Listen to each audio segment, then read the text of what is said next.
दरबार में राजा विक्रम अपने सिंहासन पर बैठे गहरी सोच में डूबे हुए थे। शादी को 10 साल हो गए, लेकिन मेरी कोई संतान नहीं हुई। मैं बूढ़ा हो रहा हूं। अगर ऐसा ही चलता रहा तो मेरे बाद इस राज्य का क्या होगा। तभी मंत्री जगन्नाथ तेज कदमों से दरबार में प्रवेश करते हैं। महाराज, आप इतने चिंतित क्यों हैं? क्या मैं आपकी किसी परेशानी का हल निकाल सकता हूं? जगन्नाथ, तुम तो जानते हो, मेरी सबसे बड़ी चिंता यही है कि मेरी कोई संतान नहीं है। दूसरे राज्यों के राजा और मेरी अपनी प्रजा मेरा मजाक उड़ा रहे हैं, और ऊपर से मुझे अपनी पत्नी रुक्मणी को शैतान की पूजा करने के आरोप में राज्य से बेदखल करना पड़ा। अब मैं क्या करूं? महाराज, मैं एक सुझाव देता हूं। आपको दूसरा विवाह करना चाहिए। यही आपकी समस्या का समाधान हो सकता है। दूसरा विवाह? लेकिन किससे? महाराज, यदि आपको केवल संतान की प्राप्ति चाहिए तो आप महल की किसी भी दासी से विवाह कर सकते हैं। संतान प्राप्ति के बाद आप उसे धन देकर महल से विदा कर सकते हैं। राजा विक्रम ये सुनकर उत्साहित हो जाते हैं। तुम्हारा सुझाव मुझे उचित लग रहा है जगन्नाथ, मैं तैयार हूं। वो दोनों नहीं जानते थे कि इस पूरी बातचीत को चुपके से थोड़ी दूर खड़ी रानी रुक्मणी सुन रही थी। रानी रुक्मणी एक गुप्त कक्ष में थी। उसकी आंखों में गुस्सा था। उसके पास एक पूजा की वेदी रखी थी जिसमें शैतान की मूर्ति थी। मेरे होते हुए राजा विक्रम किसी और से विवाह नहीं कर सकता। मैंने इस राज्य के लिए भगवान तक को छोड़ दिया और महाराज विक्रम ने मुझे राज्य से बेदखल कर दिया। अब मैं उन्हें नहीं छोड़ूंगी। वो शैतान की पूजा करना शुरू कर देती है और कमरे में अजीब सी परछाइयां दिखाई देने लगती हैं। 2 दिन बाद राजा विक्रम कक्ष में प्रवेश करते हैं। उनकी दूसरी पत्नी, जो एक दासी थी, दुल्हन के जोड़े में बैठी हुई थी। उसका घूंघट नीचे झुका हुआ था। आज से तुम मेरी पत्नी हो। मुझे यकीन है कि हमारे वंश को आगे बढ़ाने में तुम मेरा साथ दोगी। वो घूंघट हटाने के लिए आगे बढ़ते हैं। जैसे ही वो घूंघट हटाते हैं, उनकी आंखें हैरत से चौड़ी हो जाती हैं। रुक्मणी, तुम यहां कैसे? दुल्हन के रूप में रानी रुक्मणी बैठी थी। उसका चेहरा भयानक था। उसकी आंखें लाल थी। तुमने मेरे होते हुए दूसरी शादी करने की हिम्मत कैसे की? तुमने मुझे शैतान की पूजा के आरोप में बेदखल कर दिया, लेकिन मैंने परवाह भी नहीं की। परंतु अब रुक्मणी का चेहरा और भी डरावना हो गया। वो तुरंत राजा विक्रम पर झपट पड़ी। राजा की चीख कक्ष में गूंजने लगी। तभी मंत्री जगन्नाथ राजगुरु को लेकर आ पहुंचे। अंदर का दृश्य भयानक था। राजा विक्रम का शव पड़ा हुआ था और रानी रुक्मणी भयानक रूप में खड़ी थी। रुक्मणी, तुमने घूंघट की आड़ में अपने पति को मारा है। तुम्हारी आत्मा अब शैतान के नियंत्रण में है। तुम मुझे रोक नहीं सकते। ये कक्ष मेरा है और मैं यहाँ से कभी नहीं जाऊंगी। राजगुरु ने तुरंत अभिमंत्रित सिंदूर फेंक दिया। रुक्मणी चीखती हुई पीछे हट गई। अब तू इस कक्ष से कभी बाहर नहीं निकल पाएगी। ये दरवाजा हमेशा के लिए बंद रहेगा। जगन्नाथ और राजगुरु ने दरवाजा बंद कर दिया, मगर रुक्मणी की चीखें अंदर गूंजती रहती हैं। महल के बाहर सन्नाटा था। मंत्री जगन्नाथ राजगुरु से कहते हैं, क्या अब यह समस्या खत्म हो गई है राजगुरु? नहीं जगन्नाथ, महाराज के छोटे भाई संग्राम सिंह को तुरंत राजमहल से जाना होगा। रुक्मणी की आत्मा दुल्हन के रूप में वापस जरूर आएगी। दरवाजे पर दस्तक होती है। आर्यन दरवाजा खोलता है। एडवोकेट चंद्र काले कोट में खड़े थे। आइए वकील साहब। एडवोकेट चंद्र एक फाइल आर्यन को थमाते हैं। आपके पिताजी के जाने का मुझे गहरा अफसोस है। उनकी अंतिम इच्छा थी कि ये सारी संपत्ति आपके नाम कर दी जाए। आर्यन कागजों को पलटते हुए एक पुराने दस्तावेज पर नजर डालता है। अरे, रायपुर गांव की प्रॉपर्टी का तो पापा ने कभी जिक्र नहीं किया। अब दरअसल आपके पिताजी ने मुझसे साफ कहा था कि इस गांव की संपत्ति के बारे में आपको कभी नहीं बताऊं। ऐसा क्यों? उन्होंने कहा था कि वो जगह श्रापित है। श्रापित? किस तरह का श्राप? ये मैं नहीं जानता, बस उन्होंने कहा था कि आपको उस गांव के पास भी नहीं जाना चाहिए। एडवोकेट चंद्र फाइल देकर वहां से चले जाते हैं। नताशा और आर्यन के बीच बातचीत शुरू होती है। मुझे तो लगता है हमें रायपुर जरूर जाना चाहिए। वैसे भी शादी के बाद हम अमेरिका शिफ्ट हो रहे हैं, क्यों ना उस प्रॉपर्टी को बेच दें? तुम ठीक कह रही हो, लेकिन पापा ने ऐसा क्यों कहा, ये समझ नहीं आ रहा। हो सकता है ये सिर्फ एक डराने वाली कहानी हो। चलो वहीं चलकर पता लगाते हैं। और हाँ, हम अपनी शादी भी वहीं करेंगे। दोनों अगले दिन रायपुर के लिए निकल जाते हैं। चारों तरफ सन्नाटा था। आर्यन और नताशा गांव में दाखिल होते हैं। उन्हें उस गांव का मुखिया नजर आता है। बाबा, ठाकुर संग्राम सिंह की हवेली कहाँ है? यहाँ से ठीक सामने। वैसे तुम कौन हो? संग्राम सिंह मेरे पूर्वज थे। मुखिया डरते हुए पीछे हटता है। बेटा, इस जगह से वापस लौट जाओ, यहाँ खतरा है। इतना कहकर मुखिया वहां से जल्दबाजी में चला जाता है। हवेली बेहद पुरानी और खंडहर जैसी थी। बाहर एक वॉचमैन तैनात था। आर्यन हवेली के सामने कार रोककर वॉचमैन को अपना और नताशा का परिचय देता है। साहब, आप यहाँ क्यों आए हैं? ये मेरी प्रॉपर्टी है, मुझे यहाँ रुकना है। साहब, अगर कुछ भी अजीब हो तो हवेली छोड़कर चले जाइएगा। आर्यन और नताशा अंदर चले जाते हैं। अगले दिन नताशा आर्यन से कहती है, आर्यन, यहाँ तुम्हारे पूर्वजों का एक महल भी है, क्यों ना आज वहां चले? तुम भी ना हवेली देख ली, अब महल देखना चाहती हो? खैर ठीक है। दोनों महल की तरफ चले जाते हैं। रास्ता सुनसान है। महल बाहर से विशाल और डरावना था। ये महल कितना पुराना लगता है। यहाँ कुछ अजीब सा महसूस हो रहा है। टहलते टहलते दोनों एक छोटे दरवाजे के पास पहुंचते हैं। आर्यन दरवाजा खोलता है और वो एक गुप्त कक्ष में प्रवेश करते हैं। कक्ष के अंदर एक बड़ी पेंटिंग दीवार पर लटकी थी। उस पेंटिंग में एक दुल्हन ने लंबा घूंघट ओढ़ रखा था। आर्यन, मुझे ये पेंटिंग बहुत डरावनी लग रही है। डरावनी? ये तो बस एक पुरानी पेंटिंग है। कुछ देर बाद वो दोनों महल से बाहर आ जाते हैं। महल के बाहर मुखिया एक साधु के साथ खड़ा था। तुम राजा विक्रम के वंशज हो, यहाँ तुम्हारा आना ठीक नहीं। बाबा, मुझे इन कहानियों पर यकीन नहीं है। मैं बस अपनी प्रॉपर्टी बेचकर चला जाऊंगा। और हाँ, आज ही मैं नताशा से मंदिर में शादी करने वाला हूँ। शादी मत करना बेटा, ये समय और ये जगह सही नहीं है, वरना इसका अंजाम बहुत बुरा होगा। बाबा, मैं इन बातों पर यकीन नहीं करता। हम आज ही शादी करेंगे। साधु निराश होकर वहां से चला जाता है।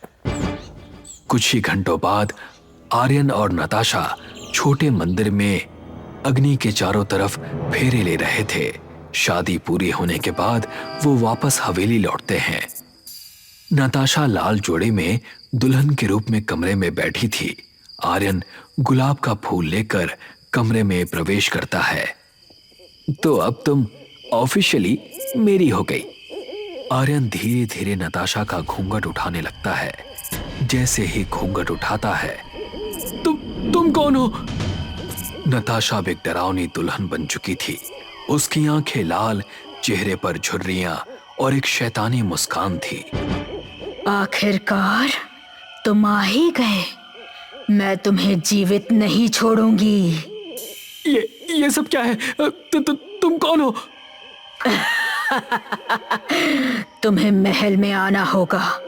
अगर नहीं आए तो अगली सुबह तुम्हारी ये दुल्हन इस महल की छत पर टंगी होगी। इतना कहकर वो दुल्हन अचानक गायब हो जाती है। आर्यन डरते हुए हवेली के दरवाजे को जोर से खोलता है और बाहर भागने लगता है। हवेली के बाहर वही साधु खड़ा था। मैंने तुम्हें चेतावनी दी थी, लेकिन तुमने मेरी बात नहीं मानी। वो मेरी नताशा नहीं थी। मुझे कुछ समझ में नहीं आ रहा। बरसों पहले इस महल में जो हुआ था वो आज दोहराया गया है। क्या मतलब? राजा विक्रम की पहली पत्नी रानी रुक्मणी संतान के लिए अधीर हो गई थी। भगवान की पूजा से निराश होकर उसने शैतान की पूजा शुरू कर दी। उसने राज्य के लोगों की बलि देकर अपनी इच्छाएं पूरी करनी चाहिए। जब राजा को यह बात पता चली तो उसने रुक्मणी को राज्य से बेदखल कर दिया। लेकिन रुक्मणी ने महल का गुप्त द्वार ढूंढ लिया और वहां छिपकर शैतान की पूजा करती रही। लेकिन जब रुक्मणी को पता चला कि राजा विक्रम दूसरा विवाह करने वाले हैं तो उसका गुस्सा और बढ़ गया। उसने शैतान को अपनी आत्मा बेच दी। शैतान ने उसे एक लंबे घूंघट में दुल्हन के भेष में डायन के रूप में भेजा। उसने राजा की दासी, जो उसकी दूसरी पत्नी बनने वाली थी, उसे मार डाला और खुद दुल्हन बनकर राजा को खत्म कर दिया। और फिर क्या हुआ? राजगुरु ने अभिमंत्रित सिंदूर का उपयोग करके रुक्मणी को उसी कक्ष में हमेशा के लिए बंद कर दिया। लेकिन रुक्मणी ने कसम खाई कि वो राजा विक्रम की वंशावली को खत्म करके रहेगी। साधु आर्यन को अपने साथ महल में ले जाता है। कक्ष का दरवाजा खुला होता है। अंदर एक दुल्हन घूंघट उठाते हुए बैठी हुई थी। आर्यन, चाहे जो हो जाए उसके घूंघट को मत छूना। इतना कहकर साधु मंत्र पढ़ने लगता है। कमरे का माहौल बदलने लगता है। तुम्हारे मंत्र मेरे लिए बेकार हैं साधु। आज मैं आर्यन को खत्म कर दूंगी। नताशा के अंदर रुक्मणी की आत्मा जोर से चिल्लाती है और आर्यन की तरफ बढ़ती है। नताशा, रुक जाओ! लेकिन नताशा नहीं रुकती। वो अपने लंबे नाखूनों से आर्यन पर हमला कर देती है। आर्यन मृत होकर जमीन पर गिर जाता है। मैंने कहा था कि तुम यहां मत आओ। तभी भयानक हो चुकी नताशा साधु के ऊपर झपटती है। साधु तुरंत अपनी झोली से शमशान की अभिमंत्रित राख उसके ऊपर फेंक देता है। भयानक हो चुकी नताशा पीछे की ओर हट जाती है। साधु तुरंत फुर्ती से बाहर निकलकर कक्ष का दरवाजा बंद कर देता है और द्वार पर अभिमंत्रित धागा बांधकर हवेली से बाहर आ जाता है और हवेली की ओर देखकर कहता है, काश तुम मेरी बात मान जाते तो तुम और तुम्हारी पत्नी जीवित होते। इतना कहकर साधु वहां से चला जाता है और हर तरफ सन्नाटा पसर जाता है। राजीव और सुमन की शादी के बाद सनशाइन विला में दुल्हन के गृह प्रवेश की रस्म चल रही है। राजीव और सुमन साथ में खड़े हैं। मालती सुमन की आरती उतारती है। उनके पीछे ही राजीव के अंकल और आंटी खड़े हैं। बेटा सुमन, इस कलश को पैर से गिराकर अंदर आ जाओ। ये सुनकर सुमन कलश को पैर से गिराकर घर के अंदर प्रवेश करती है। उसके बाद मालती अपनी बहू और राजीव को कमरे के अंदर छोड़कर चली जाती है। रात के 3 बजे रवि और आराध्या अपने कमरे में सोए हुए हैं। तभी आराध्या को किसी लड़की के हंसने की आवाज सुनाई देती है। उसकी आंख खुल जाती है तो वो देखती है कि उसके कमरे के एक कोने में कोई लड़की बैठी हंस रही है और उसकी गर्दन दीवार की तरफ है। कौन हो तुम? ये कहते हुए वो बेड से उतरती है। बेटा सुमन, तुम हो क्या? ये कहते हुए वो उस लड़की के कंधे पर हाथ रखती है। वो लड़की अचानक से उसकी तरफ पलटती है तो उसको पता चलता है कि वो सुमन ही है। तुम यहाँ क्या कर रही हो बेटा? तुम्हें तो इस वक्त अपने कमरे में होना चाहिए। ये सुनते ही सुमन उसकी तरफ गुस्से से देखने लगती है और झपटकर उसे जमीन पर गिरा देती है और फिर उसके सीने पर बैठकर कहती है, मुझे कहाँ होना चाहिए ये बताने वाली तू कौन होती है? ये कहने के बाद सुमन की आंखें लाल हो जाती हैं, जिससे वो डरावनी लगने लगती है और आराध्या चीख मारकर अपनी आंखें बंद कर लेती है। रवि, मुझे बचाओ! उसकी चीख सुनकर रवि जागता है तो देखता है कि आराध्या डर के मारे मुंह छिपाए जमीन पर बैठी है और वहाँ तीसरा कोई नहीं है। अरे क्या हुआ आराध्या? अपने पति की आवाज सुनकर आराध्या आंखें खोलती है तो कमरे में सुमन को न पाकर हैरान हो जाती है। यहाँ बहू आई थी और वो बहुत भयानक लग रही थी। जब मैंने उससे पूछा कि वो यहाँ क्या कर रही है तो वो मुझे मारने के लिए मुझ पर झपटी।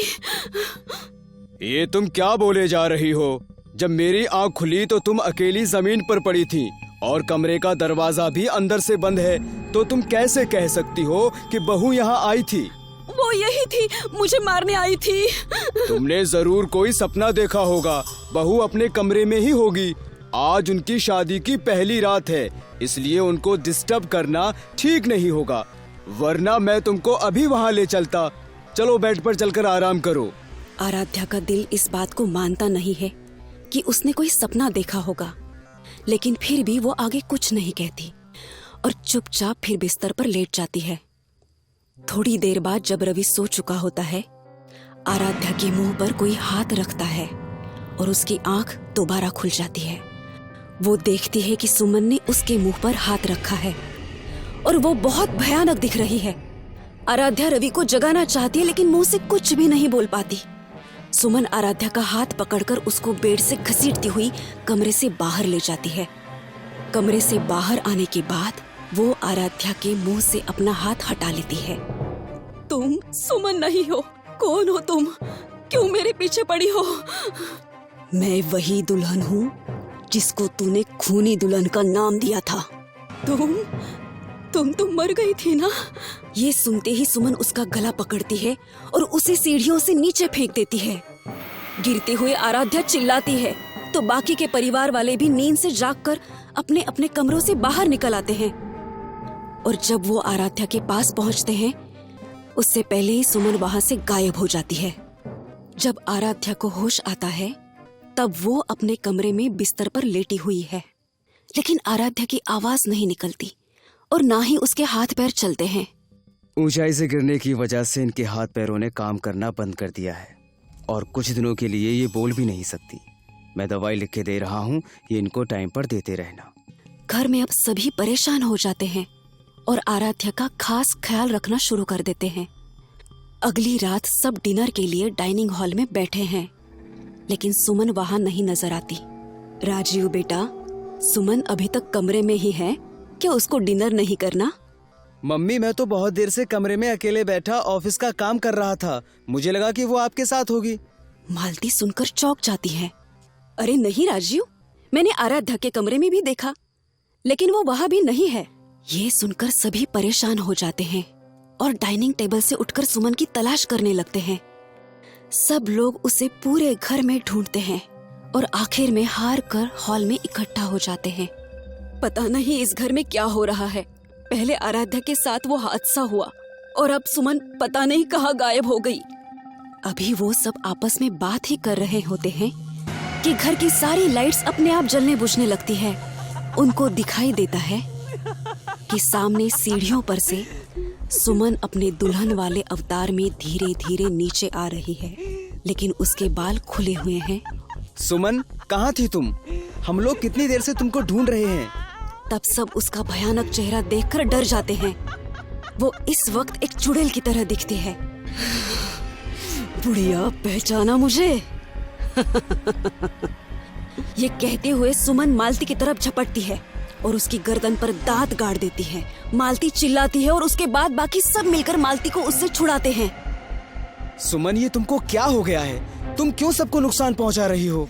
मैं सुमन नहीं हूँ। क्या कहा था तूने मुझे कि मैं खूनी दुल्हन हूँ? याद आया कुछ? ये सुनकर मालती को याद आ जाता है कि ये सामने वाली लड़की कौन है। ये क्या बात कर रही है माँ? पिछले साल हमारे पड़ोस में रहने वाले प्रताप की शादी इससे हुई थी। शादी के बाद से ही उस घर में झगड़े होना शुरू हो गए थे। रोजाना इनकी लड़ाइयों की आवाजें कॉलोनी में गूंजती रहती थी, लेकिन वो कॉलोनी की सबसे पॉपुलर फैमिली है, इसीलिए कोई कुछ नहीं कहता था। एक दिन प्रताप बहुत जोरों से चिल्लाया तो कुछ पड़ोसी भागे भागे उसके घर में पहुंच गए। वहां देखा कि प्रताप जमीन पर गिरा पड़ा था और उसके पेट में चाकू लगा हुआ था। सामने ये लड़की, जिसका नाम अक्षरा है, खड़ी थी। सबको यही लगा कि इसने ही अपने पति को मारने की कोशिश की है। ये कह रही थी कि इसने कुछ नहीं किया, प्रताप झूठ बोल रहा है, लेकिन लोगों ने तरह तरह की बातें बनाना शुरू कर दिया। सब लोग उसी को खूनी दुल्हन कहने लगे और फिर इसको पुलिस के हवाले कर दिया। जेल में जाने के बाद मैंने वहां आत्महत्या कर ली, लेकिन अब मैं उन लोगों को नहीं छोड़ूंगी जिन्होंने मेरा साथ नहीं दिया था। ऐसा नहीं है बेटा, जब तुम जेल चली गई थी उसके कुछ दिन बाद हमें प्रताप की असलियत पता चली। आराध्या और मैं तुम्हारे बारे में स्टेटमेंट देने पुलिस स्टेशन जाने ही वाले थे, लेकिन प्रताप ने पूरी कॉलोनी के सामने हमें धमकी दी और कहा कि अगर कोई भी उसके खिलाफ पुलिस के सामने कुछ बोला तो वो अपने पैसों के बल पर उसको मरवा सकता है। इतना कहकर मालती उसको बहुत देर तक समझाती है, उससे माफी भी मांगती है, जिसे सुनकर अक्षरा की आत्मा उनको माफ कर देती है। मैं अभी इस प्रताप को नहीं छोड़ने वाली, ये कहकर अक्षरा सुमन का शरीर छोड़ देती है और सुमन पहले जैसी हो जाती है। जब अक्षरा की आत्मा प्रताप के घर पहुंचती है तो वो बिस्तर पर लेटा होता है। अक्षरा को दुल्हन के रूप में देखकर वो पूछता है, अरे कौन है? मैं तुम्हारी खूनी दुल्हन, पहचाना नहीं क्या प्रताप? ऐसा कहते हुए वो उस पर झपटती है और उसके सीने पर बैठकर उसका गला दबा देती है। अरे ये क्या कर रही हो? मुझे माफ कर दो मुझे। अरे नहीं नहीं नहीं, माफ कर दो मुझे। प्रताप जोर से चिल्लाकर अपना दम तोड़ देता है और वो खूनी दुल्हन जोर जोर से हंसने लगती है। हाँ, मैं हूँ खूनी दुल्हन।